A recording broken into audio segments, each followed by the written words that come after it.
मुस्तफा अहमद साहब जो हमारे बीच तशरीफ फरमा चुके हैं, हम दिल की अमीर गहराइयों से उनका खैर मकदम करते हैं।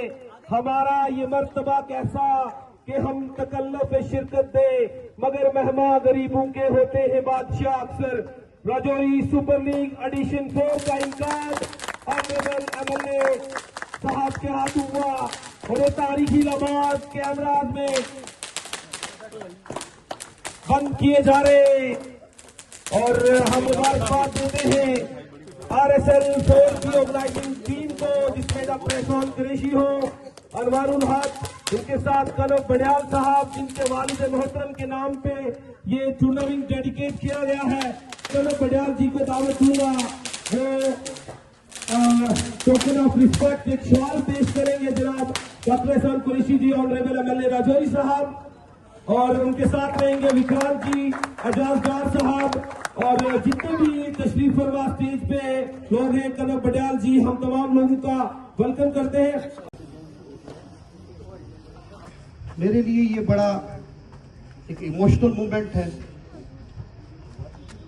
इमोशनल मोमेंट इसलिए है क्योंकि जब मुझे मेरे छोटे भाई नेशनल पब्लिक स्कूल के MD श्री कनब बड़ियाल जी ने मुझे कहा कि हमारी जो मेरे गुरु, जो मेरे मेंटर, जिन्होंने मुझे नर्सरी से उंगली पकड़कर मुझे ग्रूम करने का काम किया, मुझे इस लायक बनाया कि मैं आज आप लोगों के सामने बतौर MLA खड़ा हूं। इसका श्रेय अगर मुझ इस छोटे से पौधे को दरख्त बनाने का काम किया तो लेट श्री A.K. बड़ियाल साहब ने किया। मैं उनको अपने दिल से श्रद्धांजलि देना चाहता हूं।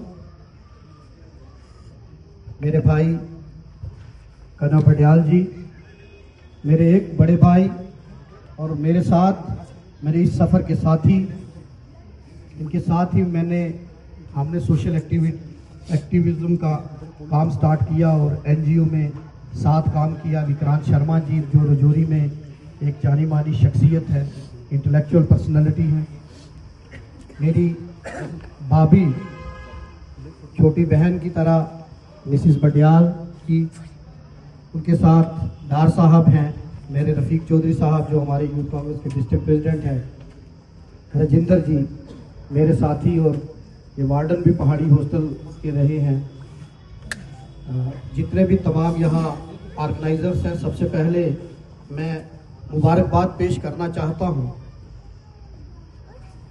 मेरी कल असेंबली सेशन है, मेरा सुबह 10 बजे असेंबली लगनी है, लेकिन जब मुझे कनब जी ने बोला कि मेरे गुरु, मेरे मेंटर बड़ियाल साहब के नाम पर सुपर लीग टूर्नामेंट स्टार्ट होने जा रहा है और आपको इसको इनॉग्रेट करना है, मैंने इनसे ये कहा मैंने श्रीनगर जाना है, लेकिन मन मेरा ये था कि इस इवेंट में मैं ज़रूर आऊँ।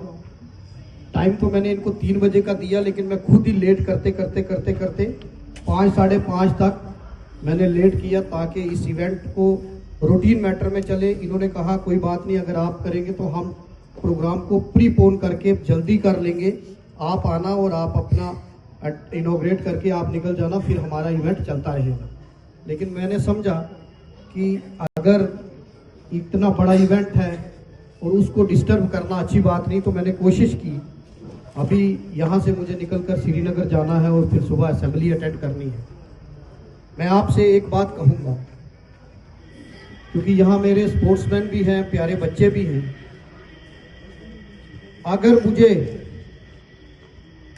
बड़ियाल साहब ने एजुकेशन ना दी होती, मुझे आज भी याद है उनकी वो बातें, जब वो हम छोटे होते थे और वो हमें कुछ बातें समझाते थे, कहीं डांट डपट भी होती थी।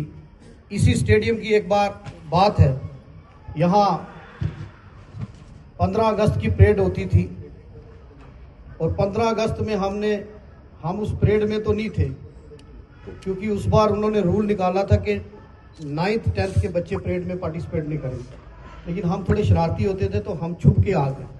और मुझे अभी भी याद है कि बडियाल सर ने वहां से एंटर किया और सब ने इधर से छलांग लगाई और भाग गए। तो मैं वहीं खड़ा रहा, तो उन्होंने कहा आप कैसे आगे? मैंने कहा मैंने अपने टीचर को लगा दिया। मैंने कहा शमशेर सर ने मुझे बुलाया।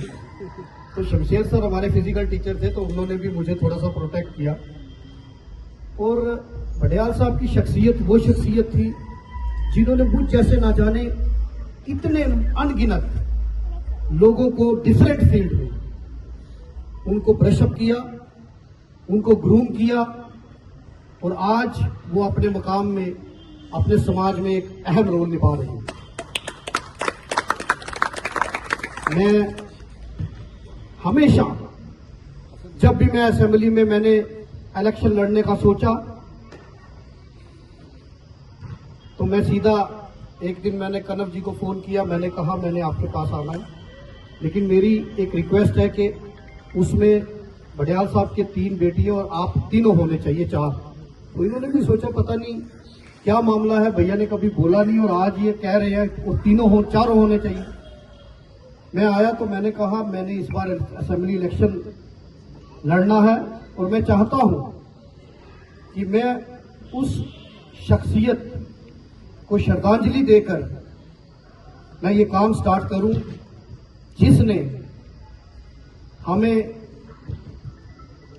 बचपन से हाथ पकड़कर एक दिशा देने का काम किया और हमने उसी तरह श्रद्धांजलि दी। मुझे आज भी याद है कि उनके ऑफिस में जाकर हमने फूलों से श्रद्धांजलि दी और वहां से मेरी मुहिम का स्टार्ट हुआ और आज मैं बतौर एमएलए आपके बीच में यहां खड़ा हूं।